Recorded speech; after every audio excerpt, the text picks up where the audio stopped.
And what is going on, Devils fans? We're finally here. Episode 1 of season 7 of the Devil's State of Mind podcast is officially a go. And I hope you guys are doing well, having a fantastic day, having a fantastic Labor Day weekend as well, wherever you're checking out this episode. And as always, thank you guys so very much for taking time out of your day to check these episodes out. Guys, I've said this so many times, but I am so excited to get underway here with this first episode of season 7. We have come such a long way on this podcast, and I'm so excited to begin this 25-26 season starting today here on September 1st, 2025. I am coming to you from Ventnor City, which is about almost 2 hours, maybe a little less away from the Prudential Center. I've mentioned this numerous times, but I'm still in the process of moving into a new place. So it's just going to be like this for hopefully a little bit longer. I'm hoping that by the end of the month, I will be in a much better position and our background will look a lot different in my new place. But thank you guys for, as always, being patient, giving me that support and everything like that. I truly appreciate it. And I'm so excited again to get underway here. But before we do that, just want to do a quick thing, give our shout out to our friends over at DraftKings Sportsbook, the official sports betting partner of the Hockey Podcast Network. Guys, I've said this to you before, but I'll tell you again. This is a phenomenal time to get in on all the huge cash prizes that DraftKings has to offer. Think about it. You have the push for Major League Baseball. The NFL season is kicking off, literally kicking off this Thursday night. College football is finally back. And of course, we are getting that much closer to the start of preseason and, of course, the regular season here in the NHL. I can't think of a better time for you guys to jump in here and get in on all the huge money prizes. So if you want to get in on this action, go and sign up with DraftKings Sportsbook right now. Use our promo code THPN and you can bet $5. You get $200 instantly.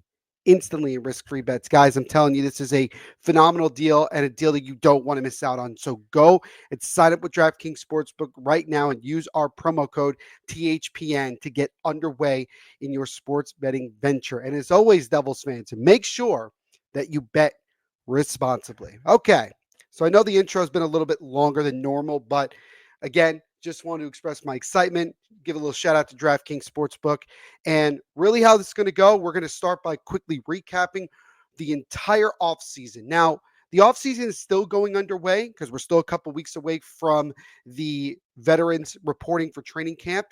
But I think for the most part, other than one big glaring event that needs to happen, and we'll get into it, the Devils look to be pretty much content with what they did this offseason, and we'll quickly recap all of that.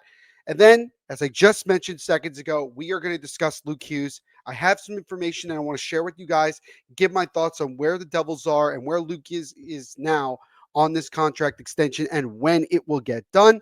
And then lastly, I will give you guys the important key dates for this entire month, starting from now to the end of September and into the second week of October when the regular season gets underway. So, on that note, we have a bunch to get to here on the Devil's State of Mind podcast. So let's not waste any more time. And for the first time in season 7, let's get rolling. And we will get rolling and drop the puck with, again, we are going to start by recapping what the Devils did this off season. So let's get into it right away. And we'll start with the Devils, kind of a little bit of a surprise, on the day of the first day of free agency, where the Devils were able to re-sign Jake Allen to a 5-year deal. And I know people get concerned about that, but it is very little money. Essentially, it's going to be no issue for the Devils to move on from that deal. I think it's very unlikely that Jake Allen will play the 5 years of that contract.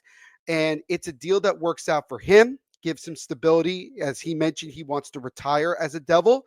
And it gives the Devils, obviously, more cap space to make other moves, which they did end up making in this offseason. And that includes getting Connor Brown via free agency as he signs a 4-year deal with the New Jersey Devils, coming over from the Edmonton Oilers after playing in each of the last two Stanley Cup finals. So Connor Brown immediately comes in and has one of the most amount of experience, especially getting to the Stanley Cup final, that most of this Devils team doesn't have. There's other guys, as we mentioned before, like Andre Palat, but Connor Brown does bring some more experience. And I know some people will look at this and say it's somewhat of an overpay, and I get it. It's, $3 million per year over the next 4 years. But as we've always talked about, in free agency, you're going to end up overpaying even just a little bit. I still think this is a very good depth signing, a guy that could be essential, particularly on the penalty kill, is very quick. I think people don't realize that if you haven't watched Connor Brown enough. It's a very, very quick individual. So that's something to keep an eye on. This is a guy that I think can play a really solid 200-foot game, and the Devils certainly wanted to add and improve their depth, and that's exactly what they did. But they weren't done, as they went and kind of had a signing that was a bit more surprising, because didn't really hear a lot about the possibility of this happening, but the Devils signed Evgeny Dadonov to a 1-year deal that is worth $1 million of AAV, but it can go up to about 2 million, in incentives. So he actually is getting paid a decent amount on a 1-year deal. And this is a guy who just last year scored over 20 goals for the Dallas Stars. And even in his mid 30s, he is still a very, very productive player. Also can bring some speed. And with obviously bringing in Arseny Griciuk as well over from the KHL, now he has a guy in Dadonov that he can kind of learn from and get acquainted with playing in the National Hockey League. And this is also a guy in Dadonov that not only could, again, be another solid bottom six player, but he could put up points on the power play. This is a guy that can be a fairly decent contributor for this team and give them some things that they were lacking last year. So another veteran presence, another guy that brings a little bit more speed. Devils trying to get a bit more faster, maybe closer to where they were a couple of years ago as opposed to now. And they bring in a guy like Dadonov, who certainly can bring some goal scoring to the picture. Now, the Devils did make some other minor signings during this offseason. They acquired Thomas Bordeleau from the San Jose Sharks for a draft pick and then signed him to a 1-year deal, which is a two-way deal. So he'll be able to go up and down between the minors and the NHL without having to go through waivers, which is good. So that was this is kind of a low risk, kind of high reward. He really struggled to get into the San Jose Sharks lineup consistently. And I'm not saying that he's going to be able to do that here in New Jersey, but you never know. He could be a very surprising guy. I expect him to play mostly down in Utica, but you never know what could happen. Then the next thing the Devils did is that they brought back someone they acquired at the deadline last year, and Dennis Cholowski. They signed him to a 1-year contract as well. So he's going to be around. He's a depth defenseman. I think, knock on wood, if everybody can stay fairly healthy, I think it's unlikely we're going to see him play much in New Jersey. But again, he does have some NHL experience, played a solid amount in New Jersey while we were struggling with keeping guys healthy on the back end. So he's another guy that they decided to bring back. They also re-signed Mark McLaughlin to a contract as well. So he's going to be back. Again, another depth forward. The Devils played him a little bit towards the end of the year. They got him from the Boston Bruins. And again, this is another guy that I think most likely we're going to end up seeing play more in Utica. But he's certainly somebody that I wouldn't be surprised if we see him get called up if, and I hate to say this, but if and when somebody on this team is injured and we need some more depth. So that was, again, some more just, in-house kind of moves that needed to be made. Another one that kind of came pretty much out of nowhere was this signing, where the Devils signed free agent Juho Lamiko, who was currently playing overseas, and he has some experience playing in the NHL. Didn't play that long ago with the Vancouver Canucks, and this is a guy who had a really, really good stretch of a couple of years playing overseas, and now he gets an opportunity to come play in the NHL. What I find interesting is that he just re-signed with his European team for a 3-year deal, but then backed out of it and ended up going and deciding to sign a 1-year prove it contract with the with the New Jersey Devils. So it's kind of an interesting thing where you don't really know what to make of it. I look at it as like a 13th forward kind of thing. Maybe he can provide some solid depth scoring on the bottom six as well. Because again, I think that was the main focus for the most part with a lot of these signings, and that's important as well. So the Devils did do that. So they brought in Lemiku. I don't know why I don't have a graphic on me, so I do apologize. But the Devils also did re-sign Cody Glass to a multi-year contract as well. So he will be back. It is most likely he'll either be the third or fourth center on this team. I think the Devils would still like to try to find a way to get a little more talented two-way center that could be that third center and make Cody Glass the fourth. But I don't think personally that Cody Glass being the third line center is the worst thing in the world. But again, I still think the Devils could do better. So I just wanted to mention that as well. Again, continuing on here with some of the other minor transactions, the Devils signed Angus Crookshank, which, by the way, unbelievable name, unbelievable name, to a 2-year contract. So he has a little bit more of a leeway here. Again, another guy I think you expect to play mostly down in the minors. And then they brought in yet another former San Jose Shark in defenseman Kalen Addison. Again, another depth defenseman that is going to play in Utica.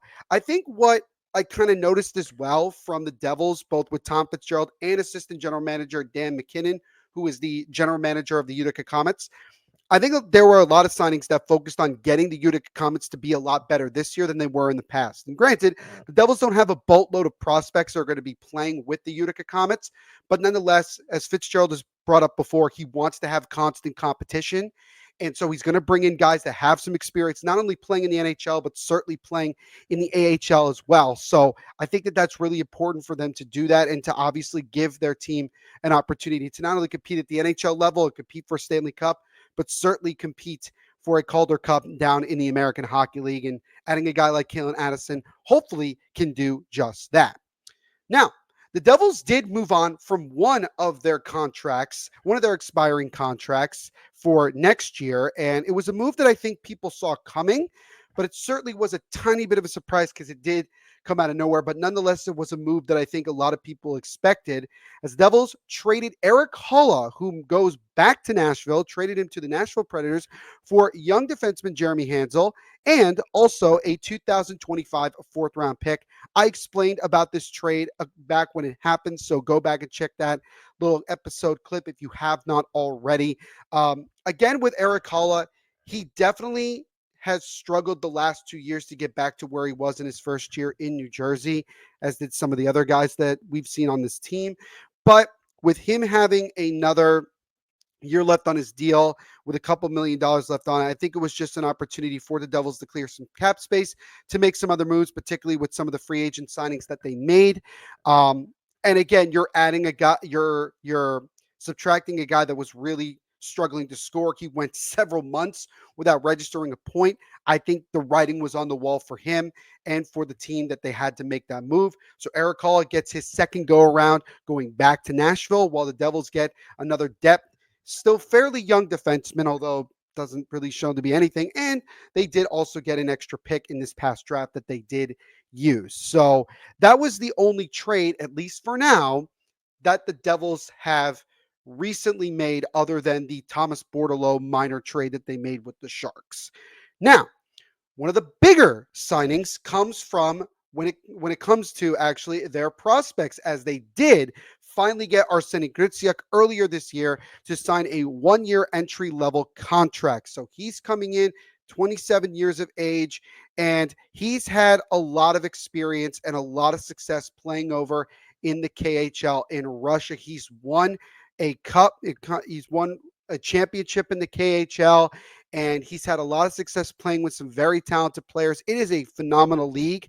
I highly recommend if you haven't already, get a chance to watch some of the games in one capacity or another, because these guys are very talented. And there's a lot of guys that go over to the KHL and are able to find their game again, come back to the NHL, or in a situation like an Arseniy Gritsyuk, or even better, a Kirill Kaprizov, you spend a couple years playing the KHL, and then you're ready to jump right in and make a major impact in the NHL. Now, is that going to be the case with Arseniy Gritsyuk? Too early to tell. Way, way, way too early to tell. I would be kind of curious to know what the expectation was for Kirill Kaprizov when he first came over from the KHL to the Minnesota Wild. I'd probably ask some Minnesota Wild fans who remember what they thought of Kaprizov when he came over. But Grzyuk, obviously the big hype prospect. You guys know, massive fan of him right here. I am really, really excited to see what he can do in his first year in New Jersey. And he's also the master of quotes. He said that he's very excited to play with Jack Hughes and feels he could be a real big contributor to him. And he also said, when asked about the potential to compete for the Calder Trophy for Rookie of the Year, he said, might as well while I'm here, right? Like, there's no reason for me to just be a passenger and just not go after it. So Grzyuk knows that this is a 1-year prove it deal to prove that he could play in the NHL. This guy's been groomed for several years in the KHL. His agent has talked about this has been the plan all along. And now we'll see what Grzyuk can do here in his first season in the NHL and with the New Jersey Devils. He is going to be a major guy that people are going to be keeping their eye on once we get underway this season. Now, another move actually happened behind the bench with Sheldon Keefe's staff as they brought in one of the more respected defensive coaches in the NHL in Brad Shaw, who was an assistant under John Tortorella with the Philadelphia Flyers last year and then took over as the interim coach for the rest of the year after Tortorella was fired. And Brad Shaw was a candidate to be the next head coach of the Flyers, but ended up getting passed over. And he ends up going up the New Jersey Turnpike and decides to join Sheldon Keefe on the New Jersey Devils staff. And I wrote an article for Pucks and Pitchforks on Brad Shaw. I'm telling you guys, this was a tremendous, tremendous hire for Sheldon Keefe. He is one of the better defensive coaches, really good at developing young defensemen. So that is very positive for guys like Shimon Nemec, Seamus Casey, Anton Saleyev, and the list goes on and on and on. But he can certainly also make an impact on guys that are on the team right now. He has been given a lot of credit for the development of where Zach Werenski is right now, and also Jamie Drysdale with the Flyers. So this is a guy that I think is a home run hire for New Jersey Devils on the back end, and I think he will pay major, major dividends to this New Jersey Devils coaching staff and their rosters. So that overall is what the Devils did in terms of officially and finalizing moves that they made. And overall, let's look at it this way, right? I think that it's very understandable for a lot of people to feel very underwhelmed with what Tom Fitzgerald has done. I will be very blunt and say that he is obviously the biggest reason as to why the Devils are in a little bit of a cap struggle right now. They do have just over $6 million, but still, they really, he really put them in a tough position with things like giving no move or no trade clauses, some overpayments, particularly with Andre Palat, not being aggressive enough in making moves to help this team take the next step. They still lack a top 6 winger. We saw over the last week that there was a report that came out that the Devils were trying to make a deal for Jared McCann, but the Seattle Kraken said, no, he is not available. And I think with the salary cap going up, I think teams are a lot less willing to just give up guys to try to open up cap space. I think that they're more okay with dealing with these guys, knowing that it's not hurting their cap as much as it would have had in the past. Not trying to give Tom Fitzgerald an excuse here, but this is just one of the realities that we're dealing with. Nonetheless, Tom Fitzgerald, in my opinion, still has work to be done. And that includes the guy we're going to talk about right now, talking about Luke Hughes. Now, this article comes from RG Media, and it's a really, really good one. It's by James Murphy, who is a great, great insider and a really, really good journalist as well. He also works with one of my favorite guys to talk to in Jim Berenger, who also works for Full Press Hockey. And this was Jimmy Murphy talking to Devils general manager Tom Fitzgerald, and basically where we're at this very, very moment. I'll bring up that article again in just a moment, but basically where we're at this very moment is this. Both sides clearly want to get this done. They don't want this to continue any further. They want to get this done before training camp. The most recent news that we have is that from David Pagnotta of the Fourth Period, that both sides will look to try to get a deal done at some point during this week. They'll probably go back into more talks starting tomorrow, with today, September 1st, being Labor Day, and then they'll get going again. And so it seems like that we're slowly getting closer to finally getting this done. Now, the question becomes, what type of deal are we going to see? There's been definitely some options thrown out. One of them was a 2-3 year bridge deal that would allow Luke Hughes to still be an RFA. This time he could be offer sheeted, but in 2 to 3 years he would be an RFA again. The Devils would still have his rights, and they can work back to it at a later date. The other one that freaked out a lot of people this past week was the talking of a potential 5-year deal, which the assumption was that Luke Hughes and his agent, Pat Brisson, who's also the agent of Jack Hughes, they would line up Luke Hughes' new deal with Jack Hughes' current contract, both ending in 2030, and that they would both be potentially a package deal in free agency in 2030. I will tell you right now that that is a ridiculous, absolutely ridiculous thought process that people had. I get what you're saying, but if you're going to base that and then say that, oh, Jack Hughes and Luke Hughes are just selfish players that don't want to be here, ludicrous. Absolutely 1000% ludicrous. And I spoke to Jim Behringer personally about this situation, and he said that the 5-year deal was an idea that was thrown out. It's not something that is definite. That's what Luke Hughes is looking for. No. What Tom Fitzgerald explained when talking to Jim Murphy on RG was that there are options all over the table. They are looking for the best one that works for both sides. And that includes also a potential long-term deal, excuse me. Now, with regards to the long-term deal, this is what Jim Behringer said, because I asked him. He said that, quote, two people told him the same thing. $7.75 million in AAV is the dollar. They don't want to pay him $8 million or more. 78 years, and he thinks the move from the start was Jonathan Kovacevic, who is currently injured. And again, we expect him to not be ready for the start of the year, to put him on LTIR and kick the can of cap space down the road. If you put Jonathan Kovacevic on LTIR, you're getting roughly about $4+ million. That will get you pretty close to 10 million, which if you want to do the long-term deal, you can then get it done. But then, like as Jim mentioned, you got to kick the can down the road, and you got to figure out what you're going to do with your cap space later on, right? You're going to have to make moves at one point or another. Now, I want to bring up a couple things from this article that Jim Murphy wrote talking to Tom Fitzgerald. And this is the first one that comes up. I'm just going to find it really, really quickly here. And he said, on the latest update with Luke Hughes' contract talks, Fitzgerald goes, we'll just continue to talk and present each other with ideas. Eventually, this will get done. The 11th hour is training camp, right? A lot of times, a lot of stuff doesn't get done until the 11th hour. We're hoping we get something done here in quick fashion, and both sides are working hard at it. That's for sure. It also should be mentioned, as it is mentioned in this article, that this happened literally last year with Dawson Mercer. He missed the first day of training camp and then signed his current contract that he's on. I still don't think that it's going to come to that. I think at some point this week, based off of what we're hearing from Dave Pagnotta and other sources, that I think a deal is going to get done once we get beyond the Labor Day weekend and we get into the rest of this week. That's the way that I look at it. Now, another thing that I wanted to bring up is this. Here was a question that Jim Murphy asked, says, are the fans and media forgetting that regardless of the rising salary cap, most teams will have an internal cap? Fitzgerald says, absolutely. Not every team is built the same way. There's only one Montreal Canadiens and New York Rangers and Toronto.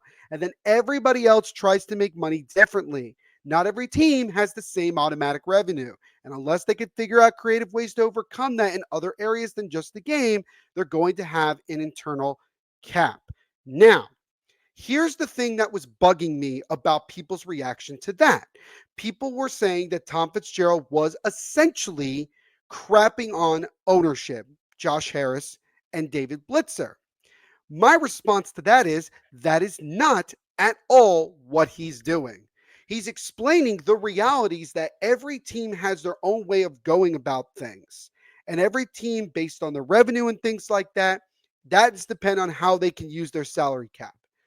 If you want to blame somebody for why the Devils might be in a salary cap restriction, is Tom Fitzgerald, because of look at the contracts that he signed and look at the cap space we currently have.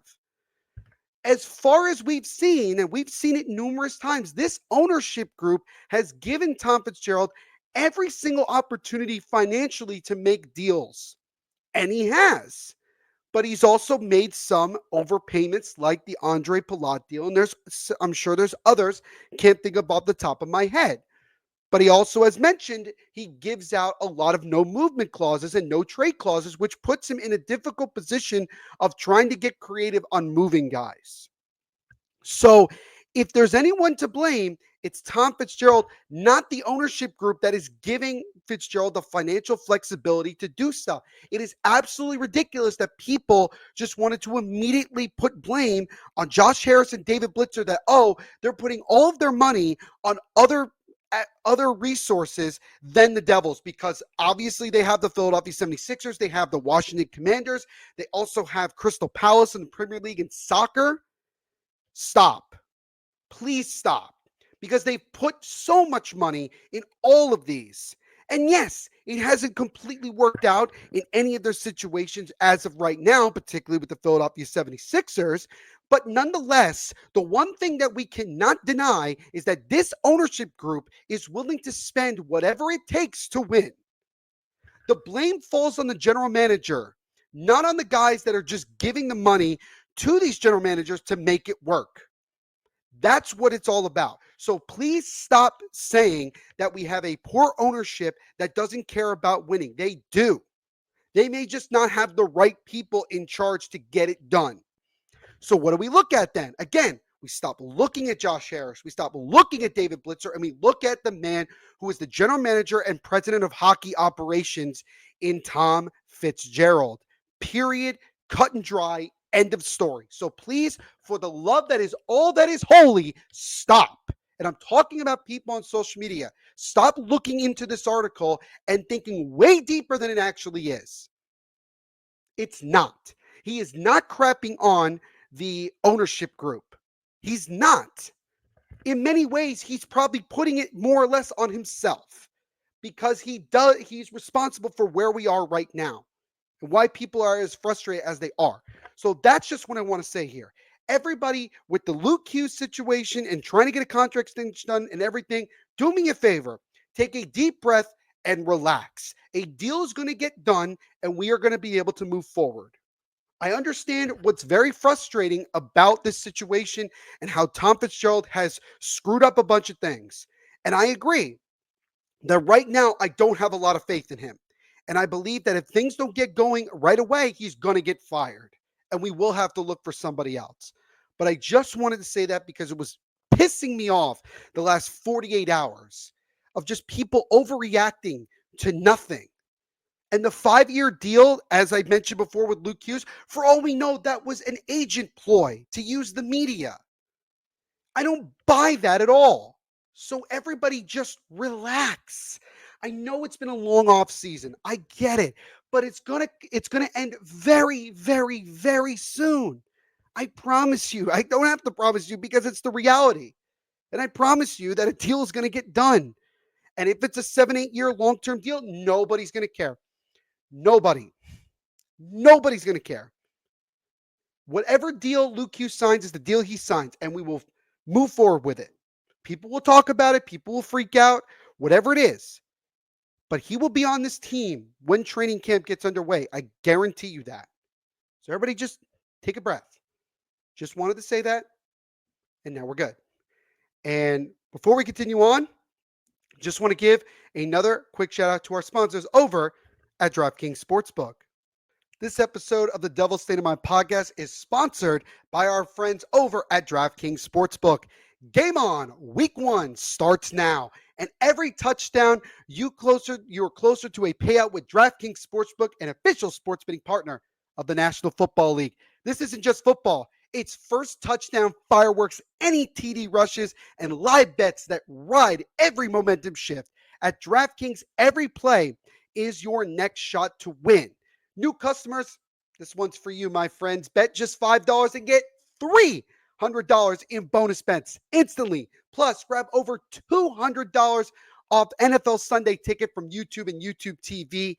$5, that's all you got to put down. You get $300 instantly in risk-free bets. Your season starts now, and all you have to do is download the DraftKings Sportsbook app and use code THPN.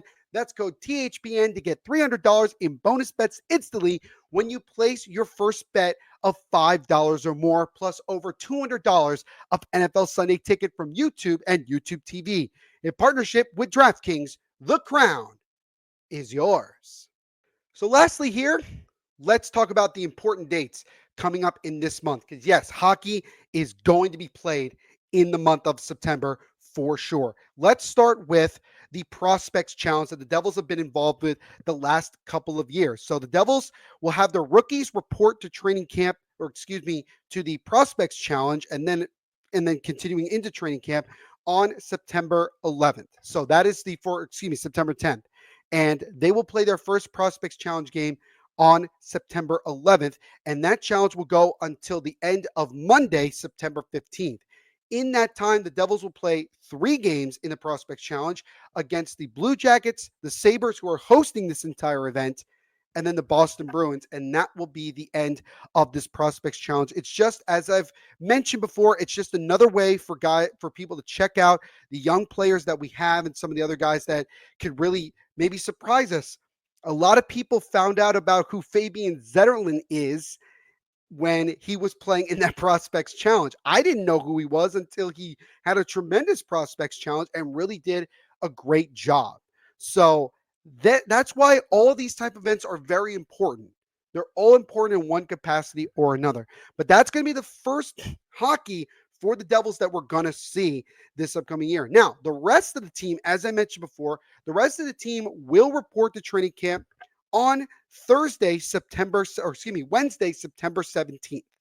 That will be when we see everybody, have the media day, and everybody will get really excited for the first time to see the boys back in the red and black. And then just a couple days later, after some practicing, the Devils will have their first preseason game. This is their entire schedule. They will start with a home game on Sunday, September 21st, a 1 p.m. game at home against New York Rangers. Then play the Islanders in the next 2 games, the first one at home, the second on the road. Then they'll have a split squad game on Sunday, September 28th. One half of the group, the one group, is going to go to Quebec City to play the Ottawa Senators in a preseason game at the Videron Center in Quebec City, Quebec. And then the other group will play a game at home against the Washington Capitals. And so that's when we're going to have a lot of hockey at the same time. And then the Devils will wrap up their preseason with a road game against New York Rangers on Thursday, October 2nd, and then wrap up the preseason on Saturday, October 4th in Philadelphia against the Flyers. And I'm really kind of curious to see how that game in Ottawa, I don't want to say Ottawa, but Quebec City goes. Because again, I think that this might be an opportunity that the NHL is trying to take advantage of trying to see if maybe down the road we have yet another expansion team, and maybe it will finally be the Quebec Nordiques. We will just have to wait and see on that one. And lastly, let's talk about the beginning of the NHL regular season for our New Jersey Devils. So, as mentioned before, but I'll mention again, the Devils, after that last preseason game, will have a couple of days off and then get ready for their first game of the regular season, October 9th, where their season ended just last year in Carolina against the Hurricanes. That'll be the first of a 3-game road trip to kick off the season. Then they'll be in Tampa Bay on the 11th, and then they'll wrap up the road trip on Monday the 13th against the Columbus Blue Jackets, just their second Metropolitan Division matchup. And then we hit a week after the first game of the regular season with the home opener. And the Devils, the schedule doesn't get that much easier for this team in the first month. They open up their home schedule against the 2-time defending Stanley Cup champion Florida Panthers. And that should be in a really, really exciting one. I will be in attendance in section 118 for that one. I am really excited to be there. I'm looking forward to seeing everybody out there, and missed hanging out with my Devils family. I'm so excited to get back. And that's really where we are at this point. So, those are the important dates for this next month and change here as we get ready for training camp and getting this 25-26 season underway. And I know that expectations are kind of all up and down the place. The vibes are not immaculate. They're not where we want them to be. But you know what? Sometimes when the expectations are low, it's the perfect chance for a team to surprise us in the most positive way possible. And as I always say, hockey is a magical, unpredictable sport. You do not know what could happen. So let's take it one day at a time. Luke Hughes is going to sign at some point. We'll get into the Prospects Challenge and then training camp, preseason, and then the regular season kicks off. So I'm so excited and I'm pumped up here. And I appreciate everybody for hanging out with me. On that note, that's going to do it for the first episode of season 7 of the Devil's State of Mind podcast. As always, thank you guys so much for spending some time to check us out. If you haven't already, make sure to leave a like on this video. Don't forget to subscribe. Tell all your friends as well to subscribe and like, and also hit that notification bell so you get notified every time a new episode comes out here on YouTube. You can also check us out wherever you listen to podcasts, Apple, Spotify, Google, wherever you are. Make sure to subscribe over there. And on Apple or Spotify, if you have not already, do me a favor and give me a 5-star rating. It continues to grow this podcast and get it out to more and more Devils fans and hockey fans out there. And I am so pumped to get this season underway, guys. I'm bubbling with excitement, and it started with this episode here today. And also, as always, make sure to follow us over on our social medias, Devil State of Mind on Facebook and Instagram, and Devil State over on Twitter. Follow me on TikTok as well, Neil.Villapiano, for all clips from the podcast. And also make sure to check out my BlueSky as well. Just search Neil Villapiano. But again, that'll do it for us on this episode, and we will see you in the next episode coming up very, very soon. Everyone, continue to be the awesome people that you are. And as I always say at the end of every episode, put those horns up, baby, and let's go, Devils.